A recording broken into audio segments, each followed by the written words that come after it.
সমষ্টিত 8 বাৰকৈ হোৱা বানপানীৰ পিছত শালি খেতিত পুনৰ আৰম্ভ হৈছে সুৰ পোকৰ আক্ৰমণ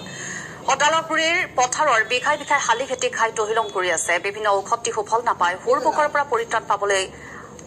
আৰম্ভ কৰিছে তেওঁলোকে এতিয়া পূজা পাৰ্বণ পথাৰত নাম কীৰ্তন আৰু ভাগৱত পাঠ কৰিছে এইদৰে অহৰহভাৱে